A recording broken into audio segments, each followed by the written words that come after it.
The date was December 7th, 1941. The skies were clear over Honolulu, Hawaii.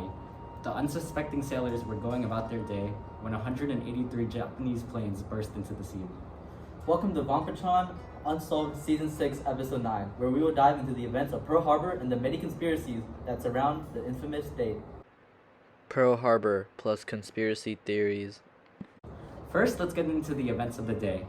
On the morning of December 7th, 1941, approximately 4,500 Marines stationed on the island were going about their daily tasks. The day was just a normal day at the base. Little did they know the Japanese were rapidly approaching. At 7:55 a.m. that morning, the first bombers from the Japanese attack arrived at Pearl Harbor. The personnel believed the planes were on a daily routine around the base and ignored the rapidly approaching planes. Over the next hour and 15 minutes, a total of 353 aircraft from the Japanese strike force rained down onto the naval base. Their main goal was to cripple the U.S. war machine and destroy the U.S. aircraft carriers. The U.S. Pacific Fleet. A total of 2,404 U.S. personnel were killed that day.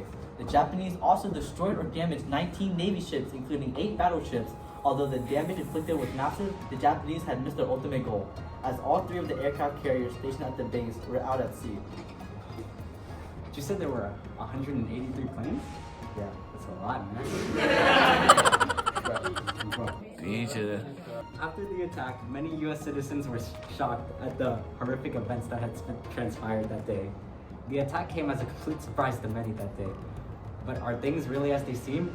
Let's dive into the many conspiracies. Diving into conspiracy theories. Okay, so theories on why we knew about Pearl Harbor being planned. Well, it was a backdoor to the war because if Japan attacked Pearl Harbor, it'd provoke us to join the war, even if we were isolationists, and we would automatically join the war no matter what. And no one would debate about it in the U.S. U.S. provoked Japan to attack when Japan.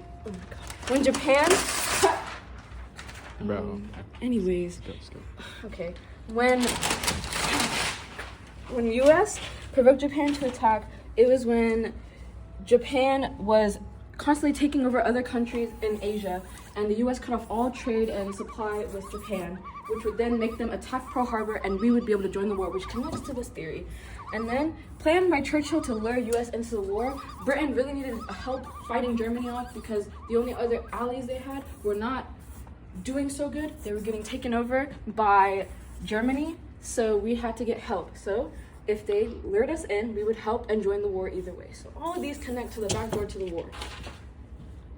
Thank you, Jazmine, for the explanations about the theories many conspiracists have made about FDR. Now, we will show real interviews with people and their opinions about this.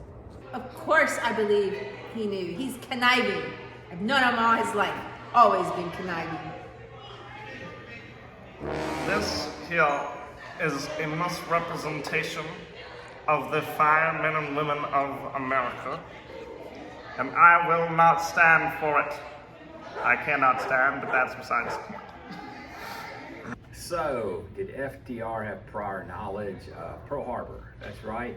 So, I don't believe he did. I think he had access to some intelligence, obviously.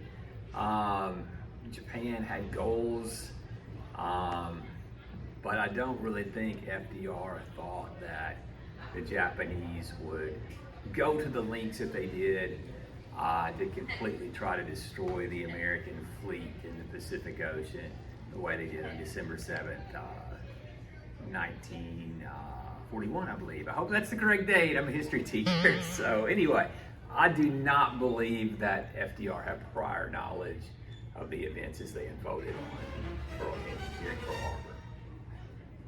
Probably had an idea of what was about to happen, but that he was not able to act on it because of different parameters that are in place to keep him from acting on the intelligence that he had. I think there were probably some people that doubted it. All right, so I want to tell you about something. It's kind of pretty scary news, but somebody knew about Pearl Harbor before it happened, and it wasn't the Japanese. Okay, it wasn't the other Axis powers. It was actually the President of the United States, FDR, sometimes known as Max, actually knew about it. He said, yeah, bring it on. We need to get the Americans excited about a war, so we're just gonna allow Pearl Harbor to happen, and lives died. That's what I got for you. Accusations. False accusations.